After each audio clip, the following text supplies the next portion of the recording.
Welcome to the Champions Rugby Show. I'm James Burridge, and the Heineken Champions Cup Final is almost upon us. Simmons darting, dummying and scoring!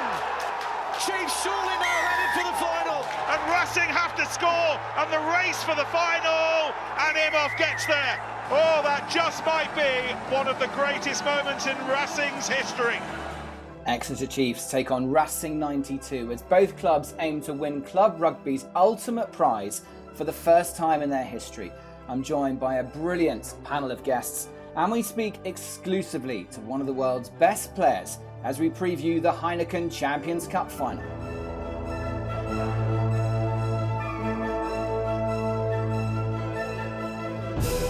Welcome along to the Champions Rugby Show. What a crazy season it has been. An elongated season, but after an 8-month break due to the global pandemic, the Heineken Champions Cup is this Saturday, the 17th of October, as Exeter Chiefs take on Racing 92 at Ashton Gate. There's also the Challenge Cup final between Bristol Bears and Toulon on Friday, and you can watch both matches live globally on epcrugby.tv. You can also watch on BT Sport, Channel 4, Virgin Media, FRDA and beIN Sports. Commentating on that match for BT Sport, one of the best in the business, a good friend, Ali Eykyn. Ali, lovely to have you with us. Great to be here, James. And we also have the Racing 92 and Wales legend. It's been a busy week for this man, Jamie Roberts. Jamie, lovely to have you with us too. Yeah, how are you guys? Congratulations, I should say, first of all. Great news on a personal front. Man of the match as well for Dragons against Zebra. It's been a crazy week for you too. Yeah, it's been a busy week. Obviously delighted to get the result for the night. Yeah, expecting a little boy in February. So, yes, busy time ahead. Isn't it just? We've got a big treat coming up with an exclusive interview with the Racing 92 fly half Finn Russell. He's going to drop in for a chat too, and what a season it has been for him. Let's get things started though. Jamie, your old club, you've got so much insight on Racing. We'd love to hear it. What do you think has been the difference since they missed out in Bilbao in 2018 from a Racing perspective? Yeah, I was there in 2018 in Bilbao. I was working with Sky, and Racing had that game won. And they fooled around in their own 22, if you guys can remember. And Leinster took advantage, scored, and the game just went away from them. They lost the final in 2016 as well. And so here they are. They find themselves in familiar territory, and familiar territory for probably the spine of the team. But there's been a lot of turnover in that side since 2018. But the spine of the team's still there. You look at your likes of Machinot, Henri Chavancy, ever present. Wan Imhoff, who's, for me, one of the best wingers in world rugby. But then the back row of Leray and Leroux, Camille Chat is just a force of nature over the last few seasons, at club and test level as well. So those guys are really just stepping up to the plate, and they can play any way.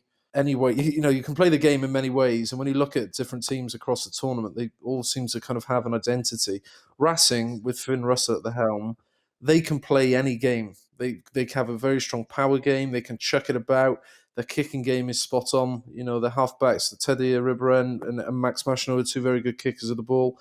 And in someone like Finn Russell, I know we're going to speak to him during the next half hour, 45 minutes. He's just a maverick. And when you've got a player like that behind a pack like that, it puts you in position to win trophies. Can't wait to hear from Finn. Ali, it's been a busy few weeks for you because you were there commentating on Exeter's win over Toulouse, and you were there back at Sandy Park for the victory against Bath. From your perspective, the last 12 months, what are they doing differently? What is different about the Chiefs this season? I don't think they're doing a huge amount that different, if I'm honest. I think they're just doing it a tiny bit better. I've always thought that they've had the squad to go deep into Europe. They've developed that, of course. They've brought in some key men, the likes of Johnny Gray, Stuart Hogg, a little bit of stardust there to add to what they already had. They've got a tremendous belief in the way that they play and a confidence that obviously floods through a team that is winning, relentlessly winning, as they have been all the way through the league and, of course, in Europe as well. And I think probably hunger would be the one thing that maybe has just ratcheted up a notch or two. They've missed out quite a bit. As we know, they've been in 4 Premiership finals. They've won only 1. Europe has been uncharted territory for them to this point. Just 1 quarter final before this appearance in the final. they are really, really hungry. And I think the Saracens situation with the salary cap issues has exacerbated that, because I think they feel stung. They feel a little bit robbed about what happened over the course of the last few years. Saracens hoovering up trophies left, right, and centre. And who knows what might have been. And they're not sitting there, with a case of sour grapes, I don't think. But I definitely think it's fueled the hunger, that's for sure. Absolutely. Well, just a reminder, the official match programmes for the Champions Cup and Challenge Cup finals are available for sale to fans by mail order. You can go to epcr.com for more on that. Let's focus on Racing 92 now. Here's a reminder of how they've performed in the Champions Cup since lockdown. Look at Shaw, takes so much knocking down onto Iri Barren. That was fed on to Russell, the sweeping pass. They've already got a man over out wide. And the first score, it comes inside 2 minutes. And it goes to Louis de Pichot. Francois Tranduc, the little nudge over the top. The bounce comes straight into the grass for the veteran. And this time it will count. And Finn Russell knocks the ball into touch. And Racing have come here and done the job. Racing 92 will take on Saracens in the semi-final. What a cracking tie that promises to be. Now the little chip ahead of Bakatawa. Oh, he's managed to take it, gets it away to Russell, and Racing have to score, and the race for the final, and Imhoff gets there. Oh, that just might be one of the greatest moments in Racing's history.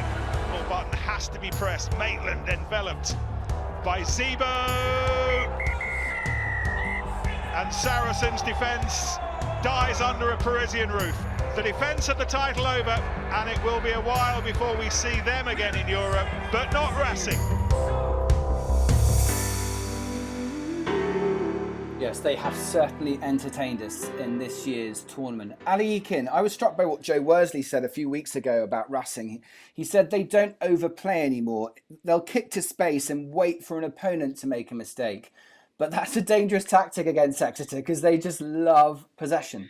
Yeah, they'll keep the ball all day if necessary, and if you give it to them, you might not see it for really quite a long time, and that can be very, very dangerous, as we know. I think this is going to be a fascinating matchup on so many different levels, not least because I think Racing are one of the few teams that really can match Exeter for muscle, for simple, all-out power. Now, you could say the same thing for Toulouse, and we know what happened to them in the semi-final, but I think they've just got a degree of calm, and I'm going to use a word that is not usually associated with Finn Russell, which is control. But if you have the mental calm, and I think maybe, as Jamie was saying a couple of years ago, they're a bit panicky at times, and we definitely saw that in the final in Bilbao.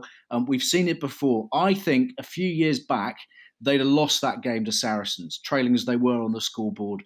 Final few minutes, everything's on the line. They were calm enough, and of course they had the genius enough to get it done. But I think that is a very small difference to what we've seen from Racing over the last few years. And if they can ally their muscle power to a degree of mental calm and accept that Chiefs will hold onto the ball for long periods and try to weather the storm that way, they've definitely got the characters who can pull it out of the bag. One of those characters, Jamie, is Virimi Vakatawa.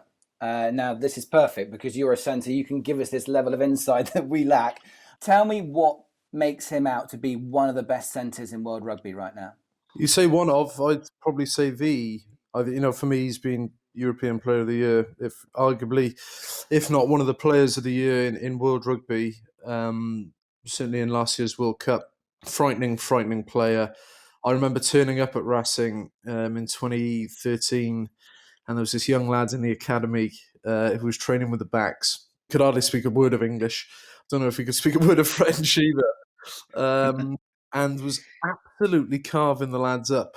Whether it was 1-on-1, 2-on-1, backline moves against each other, or just playing games. Jesus, who is this lad? And it was Virimi Vakatawa. He was in the academy.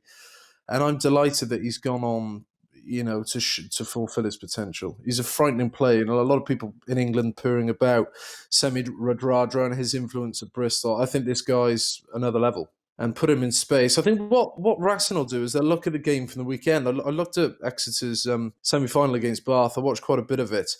And what's obvious with Exeter is they don't bring much line speed defence. They're quite happy for you to play to width. And Bath did that, but they just lacked that kind of firepower out wide. But when you look at Racing's team, when you look at Vakatawa, Beale, Dupershot, Imhoff, Teddy Thomas, Zebo, when you look at these sorts of players, if you can get those lads in space, I mean, it's a frightening backline, isn't it? And Vakatawa is at the heartbeat of that. I mean, you try and tackle that guy one-on-one, having a hope in hell.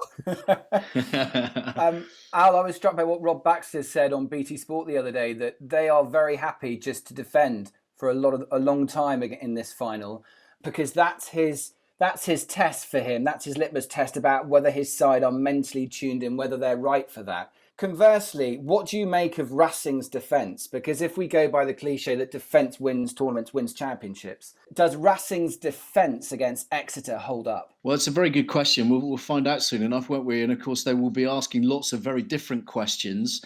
And I think one of the things that Exeter managed to do against Toulouse, and of course have done for many, many years now against other Premiership teams, is just control territory, get inside that 22, and then be utterly clinical from 5 yards out, from 15 yards out. There is no team quite like it in turning pressure into points. So I think Racing are going to have to make sure that they limit the opportunities for the Chiefs to get inside the 22. We know that if they get there, they are more than likely to score. Look at what happened to Bath on the weekend in the Premiership semi-final. I think they have the wherewithal to do that. I'm not entirely sure if you can actually stop the Exeter Chiefs from 5 metres out. So it goes without saying that what they absolutely have to do is be very disciplined in the middle third of the pitch. Do not be giving away penalties there that will allow for a big booming Slade boot and then the line-out catch and drive. If you can limit those opportunities, then you can limit what the Chiefs do. But it's one thing saying it, it's quite another doing it. There is one man who we all cannot wait to watch. We promised Finn Russell. Let's hear from him now. I spoke to him a short time ago, and I started by asking him how he was feeling ahead of the final. I'm feeling good. Thanks for having me. We've got a big week ahead, obviously, building up for the final. So it's exciting, but it'll be slightly different to normal. Just describe the sense of excitement in the Racing camp then, ahead of the final in Bristol. I think everyone's looking forward to it. Racing have obviously been in the final before and never managed to win it. So it's a slightly different, obviously, vibe around the club just now, but with a lot of excitement as well. And for me, it's the first time, obviously, playing in a final in Europe. So I think for me personally and for the team, everyone's excited and looking forward to getting over there to Bristol. I bet. Some of the stuff you've produced this season in Europe has been mesmeric. The kicks, the offloads, the vision. How much of that do you plan? How much is practiced? I think a lot of that it comes down to the week that builds up to the game. The analysis you do day in, day out with the coaches and other players, as well as what you see on the field and how things might change. The one in the semi-final, that was something we spoke about during the week, but then it was in the game that me and Virmi and we were sort of chatting about that could be an option. So, it's a mix of both before the game and the analysis that the teams put in, but also in the game, seeing the different pictures and picking stuff up as you go along. And you've had a stellar season, Finn. It's just been a joy to watch you play. What does it feel like to get the recognition? I mean, you're on the European Player of the Year shortlist with Virmi Vakatawa. What does it mean to know that you're having a good season and you feel you're playing in such a rich vein of form right now?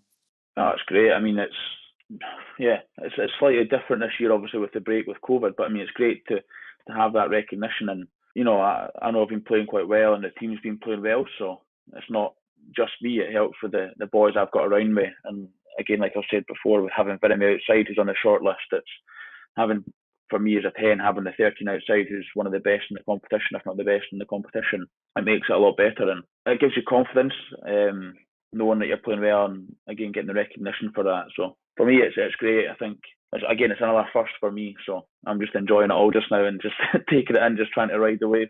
One of the fabulous things about watching you, Finn, has been the partnerships that you've developed at Racing. Can you just describe what it is like to play alongside Vakatawa? Because you two together have just forged this fabulous partnership. Virmi, he's probably one of the best centres in the world just now, if not the best centre in the world. in my opinion. I think we get on really well again off the field, and then on the field we've got a lot of simple plays, and it's almost like get the ball to Vinamy and let him do something. And we've got a great kind of trust in each other that I know if I give him a good pass that allows him a little bit of time when the ball is going to be dangerous and suck defenders in on him, or be able to throw a good miss pass or link with the guys outside. And in the game, I think we play with such enjoyment over here that in the game we're happy to try things, whether it's the chips over the top or the missed passes or offloads. So you'll see times in the game that we're kind of having a laugh together, and it just shows our relationship that we'll try to chip this ball this time. Okay, it didn't come off. Right, next time it's still there, we can go for it again. And we're playing with such enjoyment that if you do make a mistake or something like that, it doesn't affect you. And for Vinamy, he's got a lot of confidence just now because he's playing so well and everyone's right behind him. So having a guy like that outside you, it makes it a lot easier for me just to think about doing my job rather than having to try and create for the team. I know if I can do my job and get Vinamy or Jeeves, Ted, Thomas, like some of the guys outside me, if I can do my job and get them the ball in the space that they need, then they're able to do the rest. So come on then, you and Mike Prendergast sitting down having your café au lait, just plotting the downfall of Exeter in the final. Where do you think you can hurt Exeter then? Oh, it's definitely going to be the high balls against Hoggy. I've already texted him that. So to be honest, they're a world class team, obviously, and for me, they're the best in the Premiership, the best in England just now. So it's not going to be an easy challenge to try and break them down this weekend. But I think for us, it's if we can do a few things, I'd say simple things. If we can stick to our structure and our game plan, then we've got great attacking threats, and as we've shown in the past, we've got a good attack. So although they've got a great defence, there's a few things there that I'll be looking to pick out maybe, which is like I'm saying, it's the analysis you do in the week building up, and then in the game, depending on conditions, the score, whatever's going on, that might change, and we might try something different during the game depending on how it's going. And obviously that the banter has been thick and fast, no doubt, with Stuart Hogg and Johnny Gray. But equally, that insight that you have on those two and they have on you could be critical, couldn't it? Yeah. I mean, there's four Scottish boys there, obviously, with both Sams, Johnny and Hoggy. Yeah. So I know them all very well. So when we're looking at them, I'm chatting to the boys and saying, okay, Hoggy might defend like this, or in attack he's going to look for certain opportunities. And for Johnny, I mean, he's obviously good in the line out, great in defence and carrying balls. So again, with the forwards, I'm chatting about small triggers they might look for on him, depending on what he's going to try and do.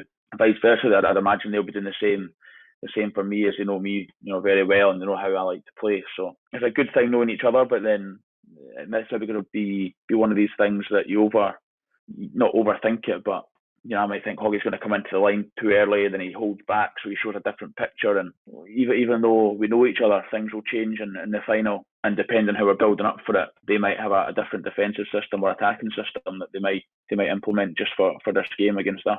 I bet, and obviously for Jackie Lorenzetti and the club, it would be huge if you could win this final. I mean, tell me what for the club the difference it would make if you could call yourselves Champions Cup winners. Yeah, I think it's huge for the club if we're able to win it. I think it means so much to Jackie. Obviously, Racing have won the league before, but they've never quite managed to win a European title. So for to be the first team to win a European title, it'll be huge for the club. And that is one thing I've noticed here, is that European is, both tournaments are a goal to win, obviously, but European it's a different goal, as it's never been accomplished by Racing before. So for Jackie, for the club, for everyone who's here, that would be a huge moment if we're able to win it. Well, Finn, it's been fabulous having you on the pod. Come on, you can tell us, no one's listening, what kind of tricks you got up your sleeve for Exeter then? I told you, just a high ball to Hoggy. Yeah, well, we'll see how a little bit of rain, I'll put it as high as I can and see how he goes. First ball off I don't know, I'll chat to Johnny, maybe a 5-man line out, I'll just put it straight up on Hoggy, see how he goes. Yeah, and I think he knows that. He knows it's coming, doesn't he? He knows it's coming. Yeah, well, we'll see. Yeah, great stuff. Finn, love having you on the pod. Really enjoy talking to you, and best of luck in the final. Thank you very much. What a wonderful, wonderful treat it is hearing from Finn Russell there. The full-length interview with Finn will be available as a separate podcast very soon, so make sure you subscribe and keep an eye out for that. It is well worth a listen. Ali Eykyn from BT Sport and Jamie Roberts are with us. Jamie, It was interesting what he was saying in that interview. And one of the phrases they have at Racing is prochain boulot, which is next job. And you talked about control earlier, the element he has brought to his game. Tell me what you think the controlled Finn Russell is like when he's not being a maverick. Well, that control has come from experience and age and maturity, isn't it? I think, we saw Finn Russell burst on the international scene as a young fly half. He's got all the tricks in the bag, isn't he? His kick, pass, running game is sensational. But at the top level, you need an element of control. You need to understand kind of risk in the game. Score on clock, what the weather's saying, and he kind of lacked that in the early years in his career. And you knew, playing against a team that was had Finn Russell at 10, that he's going to do something that's cost them points. You kind of knew that was almost guaranteed. Whereas now you watch him play and he has that element of control, and he's matured brilliantly. That's come with playing at the top level for a long time, and that experience now he's bringing that to Racing. But to have the plums to go for that little chip over the top in that last minute against Sarries in the semi-final, not many outside halves in World Rugby would do that, and he had the skill set to pull it off. And he's just playing with a confidence that is so hard to defend against. He's very free, isn't he, Jamie, as well? It just feels like he's got that kind of very dangerous mindset from an opponent's perspective, that he's just rolling with the punches, not going to be overly downcast when things go wrong.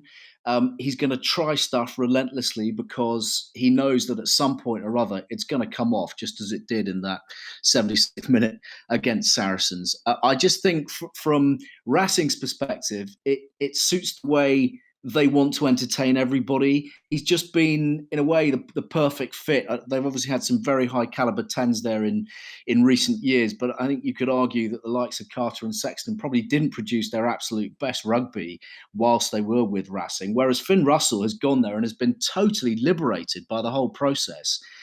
He obviously really likes working with Mike Prendergast as well, and the philosophy there is, here's a framework, but I really want you to express yourselves. And if you're asking Finn Russell to express himself and play with a smile on his face, you're going to get results, because that is how he ticks. It's a trust thing, isn't it, Jamie? It is a trust thing. And for Finn Russell to be able to behave like that as a rugby player, it's trust in his teammates having trust in him, and it's consistency of quality as well of those around him. You look at guys like Henri Chavancy, he's been there since he was in the academy at Racing. I think he's played over 300 games for the club. The guy is bleeds blue and white. And, when you have someone like that alongside you, have a Max Machineau, who's, is a Test 9, someone like Simon Zebo, again, who's playing some brilliant rugby, a fullback, established quality, calm-headed players. Well, then I think as an outside half, you can take a few more risks, and someone like Finn Russell, as you said, Ali, he's playing with a smile on his face. He's given that confidence within the framework to show his skill set, and he does have a fantastic kind of range of skills. Whether he's running, he's quick, he's elusive, his kicking game is fantastic, and his his decisions when to kick, pass, or run are usually spot on. And of course, it all starts in the forwards, in the pack, Ali. If we're talking about matchups, one which perhaps is slightly off the beaten track, but I think will be equally pivotal, is Camille Chat against Luke Cowan-Dickie. Both are absolutely integral to each side's success. Yeah, they really are. And I think Cowan-Dickie's had a fantastic season. He's pushing Jamie Jules really pretty hard now, I would suggest, for that England number 2 shirt. Still one or two question marks, I guess, at the very top level over the darts at line-out time. One of the reasons potentially that they've gone to that tap and go from the 5-metre penalty. Always previously that would have gone into the corner, and they would have gone for the catch and drive from the line out. I'm only surmising that, by the way. I mean, it's not as if the Chiefs line out is a major fault line. It's just balled once or twice, and that might be something that Racing will really look to attack.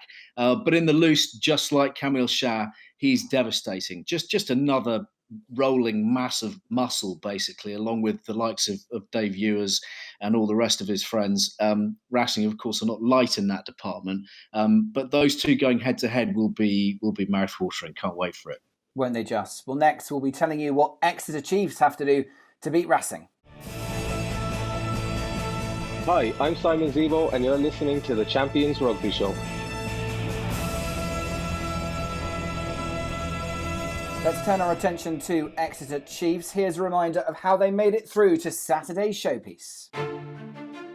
And what can Chiefs do with this? They put down a marker at the scrum, and now Slade gliding through midfield, and he finds Maunder, and Maunder, does he turn? Scores! Oh my goodness, that's what the Chiefs are all about. Slade, such a game changer with that stepping ability, offloading ability. How about this from Skinner? Goodness me, he's doing it on his own, and it's Vermeulen bursting through, and he will score. Individual stuff at the end of what has been a very much collective effort from Exeter Chiefs, and Jacques Vermeulen finishes the job. They've come a very long way, the Chiefs. 10 years ago, they clinched promotion to the Premiership that same month. Toulouse won their 4th European title, but today Exeter firmly established, little by little, over the try line, and there's the score.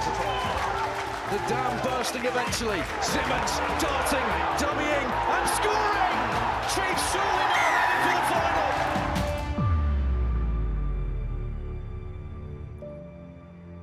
We're busy embarrassing Ali Eykyn with all his best bits of commentary from this season so far. Yeah, Ali, do you have much more of this? Because I'm not sure I can handle it. Ali, just on Exeter, in the last few weeks, do you think they're beginning to turn the screw, just to raise the quality by a couple of percent? Yeah, definitely. I mean, this is what they play for, isn't it? Of course, in this season of all seasons, they've had to be very patient. They've had a lot of time to think about how they're going to attack things after the lockdown, and they've come out firing on all cylinders. They seem to have had a different mindset to Europe this season. There was that big landmark win in round 1 away to La Rochelle, winning on French soil, which, of course, as we know, historically has been very, very difficult for English teams at the top flight of Europe. And it's become a major issue for them, this competition. They feel like they've let themselves down in years gone by. They felt they've had the squad to do more damage.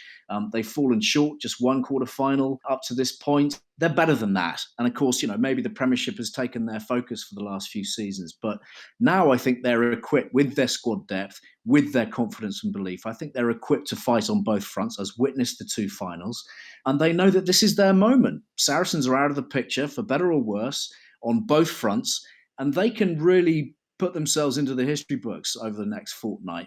There's nothing quite like 2 finals back to back to concentrate the minds. And of course, this is what it is all about. This is what they've been waiting for. They would have been crying out for this opportunity in lockdown as they busily pump their weights in their own garages and that sort of thing. This is the time that they need to start delivering. And I think they're all very, very aware of it. Jamie, Ali alluded to it there. Can I just ask you, just from a player's perspective, just how difficult has this season been given the pandemic? And I ask that in obviously a rugby orientated way, but it has been disruptive, and some sides have struggled since lockdown, and some players have struggled with their own individual performances. And here we are, it feels like we've raced to a European Cup final, and there is no room for mistake now. Yeah, look, it's been obviously very, very strange, isn't it? And I think for professional athletes, professional rugby players, I think the biggest challenge was just getting out and staying fit. Look, I was in South Africa when this thing struck, and their lockdown there was so strict, people couldn't leave their flats. So if you didn't have a garden, you couldn't really exercise. So I guess players, during lockdown have been able to keep up on their strength and conditioning and not decondition as such. And let's take Exeter for an example. They're such a well-oiled machine, aren't they? They're a machine in the way they play. There's a lot of intricate parts in their game, the way the forwards carry off touchlines, the way the back set up to strike off start plays and phase plays. The machine that is Exeter, during lockdown, as long as all the lads could hold their strength and conditioning, coming back into that machine has probably been a walk in the park for a lot of those boys, because it's just so kind of efficient, if that makes sense. But I think the biggest challenge, look, I've played 3 games with the Dragons since moving there.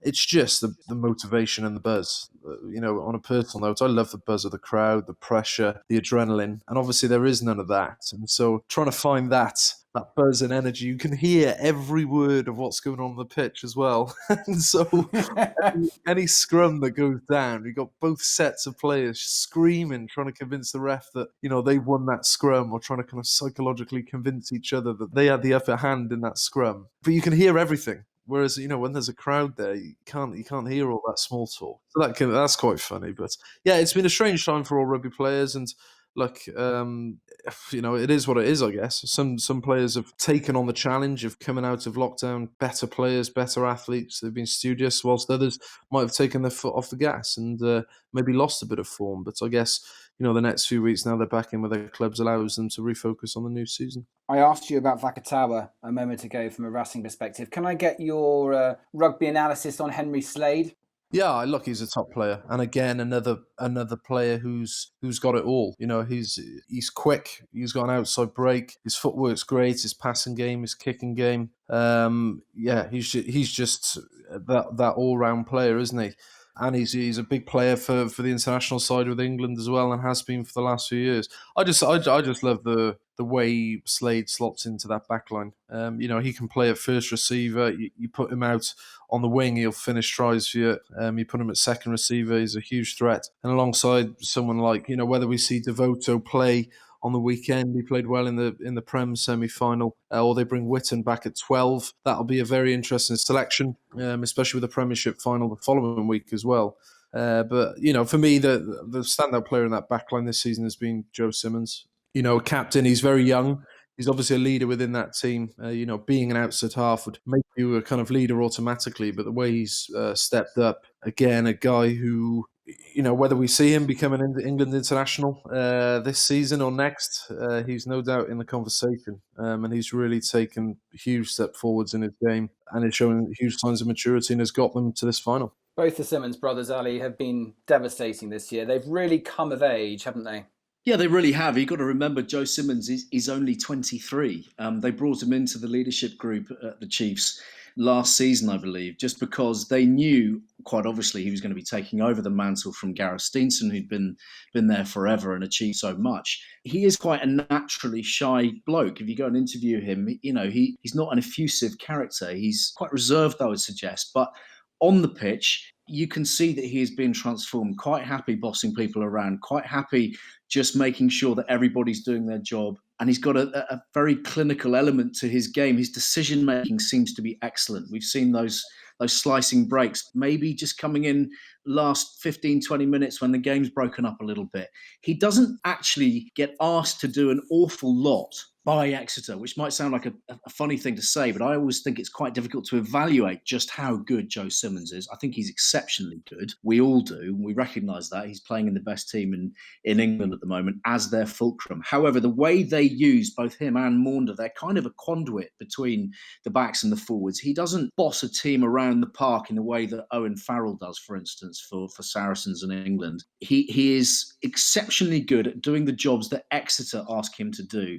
I think it would be fascinating to see him in an England shirt, to see whether he could play a slightly different way, whether he could adapt to the different sort of demands of international rugby. All we can say at the moment is that every single question that he's asked, he's come up with answers to for the time being. And of course, when you're playing with your brother, who is an ebullient character and full of running, so dynamic, so explosive onto the ball, incredibly competitive. And I think significantly for the Chiefs, and anybody who recognises what that club is all about will understand this, they're both Devon boys. They absolutely love playing for that club. They would rather be nowhere else than at Sandy Park and representing the Exeter Chiefs. And of course, that really does matter. They are the heart and soul, the heartbeat of the Exeter Chiefs. One man who certainly you could add into that category is, of course, Gareth Steenson. We spoke to him on the pod a few weeks ago. And of course, it's his final couple of weeks as a player for Exeter before he hangs up the boots and goes into coaching at Sandy Park. And this is what he says they'll have to do to beat Racing in the final. Well, they've got threats right across the board, haven't they? They've got a big, strong pack, like most French teams do. They've got some incredibly devastating runners out wide as well, but they've got a wee bit of flair in amongst them, obviously, with Finn Russell, what he does. They've just guys right across the board, good finishers in their game. And we're going to have to be in our mettle, really. I think that score they got at the end against Saracens, we all know how good Saracens are when it comes to defensive efforts and squeezing games at the end. And for them to come through with a little bit of magic from a couple of their flair players just shows you they're never out of the game. And we're going to have to be alert for a whole 80-minute performance, 80, 90 minutes, whatever it's going to take to perform. But we'll get ourselves ready for it. We'll obviously, whenever it comes around to it, we'll get the emotional batteries charged. And I'm sure whenever it comes to it, we'll want to go out and put in an Exeter Chiefs performance. And Because if we do put our Exeter Chiefs performance out there, it gives us the best chance of winning the match. And will be on the day, but it's definitely exciting times. And we're really looking forward to it. Gareth Steenson on top form, speaking to us a few weeks ago on the pod. You can listen back to that if you get the chance. Jamie Roberts. Rob Baxter talks a lot about creating fatigue in a side. It's obviously worked a brilliant effect for Exeter. Can it work against Racing too? Oh God, creating fatigue in a side. The way Exeter attack and keep hold of the ball, it knackers you out as a defender. I can testify to that. I've played Exeter quite a few times in the Prem, and they play with width, they play with pace, and just hold the ball through multiple phases. And what happens then? You get tired as a defender. When it comes to your turn to attack, you're just 5% off. You haven't got that zip and out power which you would have had if you didn't have to defend through multiple phases. So they do that. They squeeze you, and just their collisions. Their collision dominance against Bath at the weekend in the Premiership semi was spectacular. Just won the majority of contacts in attack or defence. And when you're just taking that battering, it knackers you out. It's very tiring. I think one area they're potentially vulnerable is when they play off wide rucks, and you see the forwards kind of carry, someone like Ewers can often kind of suck 2 or 3 defenders into rucks because he's so powerful. But often it's only a 2-man carry. One forward carries on and out, and this other guy cleans, and they're very efficient at it. It's very hard to kind of poach the ball. But when you're chucking guys like Wenceslas Loré, Camille Chat, who's very, very strong over the ball, Bernard Leroux as well, if he does play, 3 very, very good jacklers there, and they will study the way Exeter Chiefs play, because they're not going to play any differently. Let's be honest. Exeter have got to these 2 finals playing that style of rugby. They're not going to change it all of a sudden. Now they've reached the final, and there's no doubt Racing are fine-tooth combing how they're going to approach trying to attack the breakdown of this Exeter Chiefs side. Ali, in all the games you've done of Exeter down the years, when did you last see them put under real sustained pressure? Well, at full tilt, you'd probably have to look at Saracens. And I don't think really, up until recently, when Bath have developed a pretty meaty pack, and they saw them off without too many problems on the weekend, of course, Saracens really the only side who could match them for power. And that is absolutely critical. We know that Racing can do that. And I do think this breakdown situation is very, very interesting because, of course, they don't play with a jackler, the Chiefs. They've never really played with a jackler, even when Matt Kovacic was there, who was one of the arch jacklers in the Premiership, still is.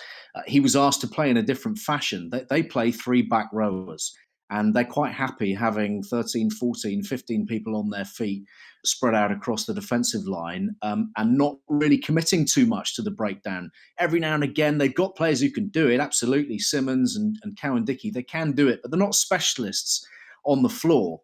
And if Racing really go at that area, as I suspect Wasps, well, we all know Wasps will in the Premiership final with the likes of Jack Willis and Thomas Young, then that's an area that they might see their possession, their supply line cut down quite a bit if they are effective. And what we've seen is that the Chiefs have become very adaptable in that area too. So they're very clever at protecting their own possession. The presentation of the ball is always exemplary. They're long as they place it for the 9, keep it out of harm's way, out of the claws of those who might be marauding over the top of them. So I think it's an area that Racing absolutely might exploit. And of course, the other thing is, the mental side of it. And Jamie has been there 1,000 times and will understand this very well. This is quite obviously the biggest game in the club's history. We talked about it a little while ago. 10 years ago, they were in the Championship. When Toulouse won that Heineken Cup in 1996, Exeter were playing London Welsh at Old Deer Park in the 4th tier of English rugby. And Rob Baxter said, look, ahead of the semi-final, is this the biggest game? Well, no, because actually it was much more important we got up into the Premiership so that we could then put ourselves in the position to contest and compete in these sort of scenarios. But there's no dressing this one up. This is the biggest game that they will ever have experienced. And of course, without crowds, they've got to generate their own energy. Yes, we know they're really hungry for it, but there's going to be pressure there. They haven't just come to make up the numbers, they've come to win. And that will play its own little part in proceedings, I'm sure. Jamie, it's going to be Nigel Owens' 7th Champions Cup final. What kind of game do you think we're going to see, and how Nigel Owens likes to referee matches? Yeah, look, he's a wonderful guy. Obviously, a very, very talented referee, and to do a 7th final is a pretty significant achievement. He's just a very, very good referee, isn't he? He communicates very well with players. He lets players know early on in games what's acceptable and what's not.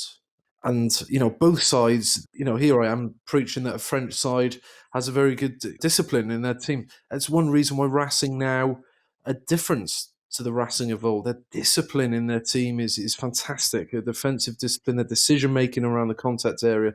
And Exeter are no different. I don't expect to see too many penalties on the weekend because teams, Ali's alluded to it earlier, the game now, any penalties in that middle third of the pitch, you're in trouble. And you're likely conceding points. And the game has become that way. Players can kick now. Your Henry Slades can kick the ball from his own 10-metre line into opposition, 10-metre line. So you just cannot afford any ill discipline. And Nigel is going to have a hell of a job on his hands because he's got two sides here who are going to be desperate at the breakdown. And how he referees that in the opening 5-10 minutes is going to be critical to how the game is played out. Yeah, it promises to be mouth-watering. Now, before we go, we have to mention the Challenge Cup Final. That's on Friday, the 16th of October at Stade Maurice David, 9 p.m. local time. You can watch that on FR4, beIN Sports and BT Sport. Ali, on Bristol, who I know you've seen a lot of against Toulon, what do you think has been Pat Lam's biggest success with the Bristol side he's coached this year? I think engendering a real spirit within the club and, of course, within the community as well. He's a past master at it. He's a brilliant man manager and the players love him. He's got some very high caliber coaches around him. He's brought in some extremely high-powered, highly talented individuals like Randrandra, like Pietau, even some of the lesser lights. Luke Morahan has been absolutely stunning in the Premiership. And, I know he's an Australian international before he arrived, but, not an awful lot was known about Luke Morahan before he arrived. And he's really torn the place up. And, of course, they've got a lot of homegrown players, youngsters coming through. Callum Sheedy has been exceptional. He's grown arguably a little bit quicker than he thought he would grow. I mean, their target for this season was to make top 6 of the Premiership and, yes, to try to win the European Challenge Cup. Now, they made the top 4 and they were humbled by Wasps on the weekend. I'm fascinated to know what fallout there might be from that defeat. But we have to remember, again, where they've come from in a very, very quick period of time. And it just may be that they're a little bit ahead of schedule and maybe Toulon will have too much in the tank for them. But what we do know is they will be enormously spirited. They will be full of adventure. They will stick to their plan, their very aggressive, exciting plan, and they will play ball wherever possible. Sometimes that might look a little reckless. They've got much better at working out when to play and when not to play. But when it works for them, my God, it works in a hurry and they can score big points very quickly. So Toulon will be wary of that. I'm just not quite sure what effect it will have, the defeat to Wasps on the weekend. Yeah, we talked about Randrandra there. You are our in-house centre tonight, Jamie. So we've got you talking about Fakatawa and Slade. Randrandra then, Semi Randrandra. Just tell me your impressions on this guy. Have you ever faced him? Yeah, I played against him 3 weekends ago. He's not a bad player, I'll tell you that. He's quick, he's elusive, he is powerful. In any amount of space, the guy is lethal. Bristol, again, they have this game where, it's pretty prescriptive. Kind of know what's coming, but it's very hard to defend against when you've got players like Radradra in space on the ball. And often you see your Callum Sheedies, they don't take the ball to the line. They just stand there and feed Radradra and give him as much space as possible to wreak havoc. For me, Bristol, that semi-final against Wasps is arguably an interesting kind of setup for the Champions Cup final. You look, Bristol, a very prescriptive side. Wasps knew exactly what was coming and absolutely dominated the contact area. And so if Racing can take any learnings, I hope the Racing coaches watch that semi-final because Exeter, arguably similar, a pretty prescriptive way of playing, the way their machine operates, and their opportunity will come at the contact area. That was the problem for Bristol. They got absolutely blown away on the floor. with the jackal threats that Wasps had, and just couldn't dominate collisions. And when you're not going forward and can't get speed of ball, that game plan falls apart. And I think the biggest challenge for them, if they can't get that done in Toulon, well then what is plan B? What do they go to? And I'm sure they'll be working on that in training this week.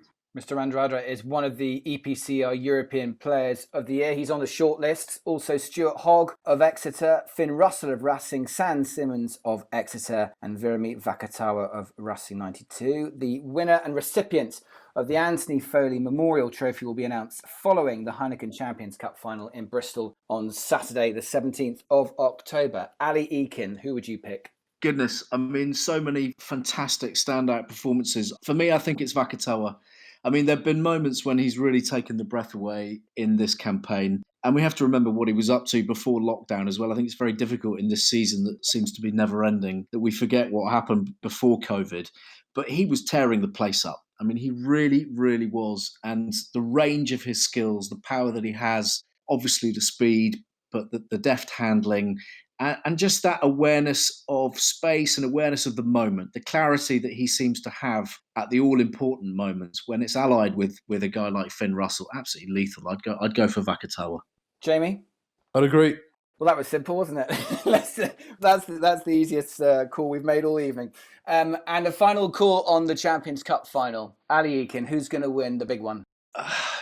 I hesitate to say this because, of course, they haven't reached this stage before, and we know that this tournament tends to reward those who have been through the mill at the highest level of Europe and fallen just short, which, of course, would point towards Racing having lost in 2 finals already. They should know what it takes to finally get over the line. But I just think there's something about Exeter this season. We talked about their hunger.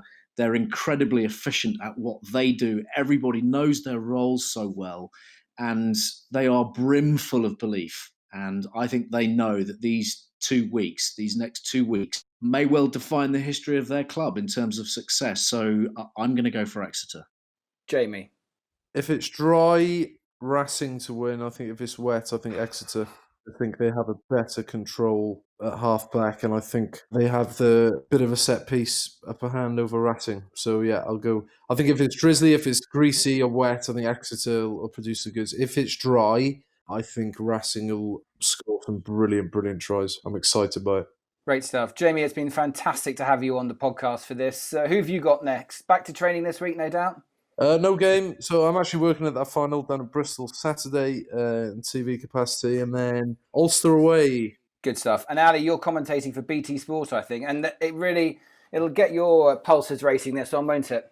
Oh, no question. I mean, we've all been waiting for these showpiece moments that should have happened, of course, in May, and we've been starved of these sort of special occasions, I guess, occasions when the adrenaline really flows, and even without crowds, crushingly without crowds, hopefully we'll do our bit on the telly and of course all across all the other outlets that everybody's covering it on to bring the excitement, the drama, the passion, the intensity of these kind of sporting contests, because I think the world needs it right now, and with a bit of luck we'll get an absolute screamer.